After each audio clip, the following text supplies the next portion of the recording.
Nesse vídeo a gente vai apresentar um caso interessante para vocês, que o paciente, durante todo o registro, ele apresentava um BAV do primeiro grau e do segundo grau MOPS tipo 1. O interessante e inusitado nesse exame, que vale a pena registrar aqui com vocês, é que nos momentos em que havia condução normal, a gente tinha presença de bloqueio de ramo intermitente e com uma particularidade ainda com bloqueio de ramo intermitente alternante. Tinha momentos que a gente observa aqui, ó, por exemplo, aqui está o batimento, o primeiro batimento, aqui o segundo batimento, que conduziu com aberrância, P bloqueada, batimento conduziu, o batimento aqui conduziu com aberrância. Agora, observe aqui que aqui a gente tem um padrão em V1, que seria correspondente em padrão de bloqueio de ramo esquerdo. Incompleto aqui, mas um padrão de bloqueio de ramo esquerdo. E aqui um padrão de bloqueio de ramo direito.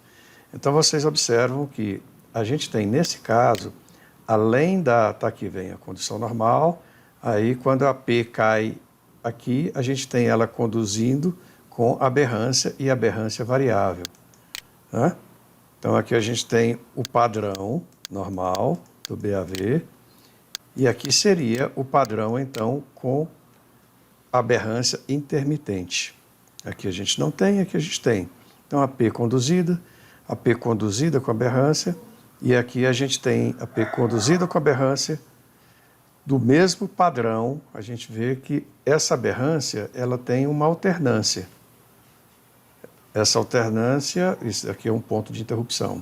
Então, voltando aqui, o interessante, então, no caso, é a presença desse bloqueio de ramo e, mais interessante, esse padrão. Ora padrão de ramo esquerdo, ora padrão de ramo direito. Tá? Aqui padrão de ramo esquerdo, padrão de ramo direito, padrão de ramo direito. Aqui a gente tem padrão de ramo esquerdo com aberrância, padrão de bloqueio de ramo direito. Então, nós temos aqui, então, um BAV de primeiro e segundo grau.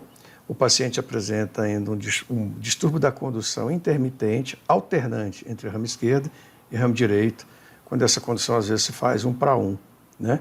Então, aqui o padrão de ramo direito, nesse caso aqui só o padrão de ramo direito, aqui o padrão de ramo esquerdo. Tá? Caso interessante que eu acho que vale a pena mostrar para vocês. Por que que é fácil, aparentemente, a gente ter esse exame agora?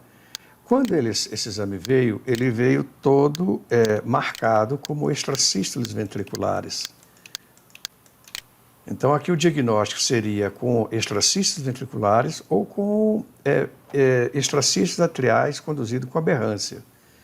Tá? Mas a presença do bloqueio de ramo intermitente do tipo primeiro e segundo grau 2:1 durante todo o exame é que mostra que não se trata aqui de precocidade, que poderíamos chamar de extrasístole atrial conduzida com aberrância, mas sim BAV do segundo grau 2:1 com bloqueio de ramo intermitente. A comprovação clara de que a gente está diante de uma situação em que nós temos um bloqueio de ramo intermitente e não ectopias atriais conduzidas com aberrância é que essa P conduzida aqui, que aqui tem a outra P bloqueada, aqui ela conduziu sem bloqueio, tá aqui uma P sobre T, aqui a mesma P sobre T, aqui ela conduziu com um PR prolongado, aqui ela conduziu com aberrância. Então isso mostra que a gente está diante do mesmo fenômeno, BAV, um BAV do primeiro e segundo grau, e aqui o BAV, o P conduzida com aberrância, P bloqueada.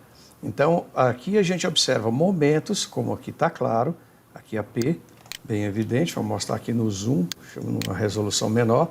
Então, a gente tem a P conduzindo aqui, a P caindo aqui no sobre T e conduzindo com PR prolongado. Aqui a gente tem a P conduzindo com aberrância, P conduzindo com aberrância, P bloqueada, P conduzindo com aberrância, P bloqueada. Então, essa é uma comprovação de que nós estamos diante. Diagnóstico diferencial com extrasístoles atriais bigeminadas conduzido com aberrância. Então, isso aqui está descartado. A segunda, extrasístoles ventriculares, a gente já mostrou para vocês que a relação da P com o QRS já demonstra que não se trata de extrasístoles ventriculares. Outro fator, a alternância, padrão alternante de bloqueio de ramo direito e bloqueio de ramo esquerdo, intermitente, o que sugere um distúrbio intermitente de condução.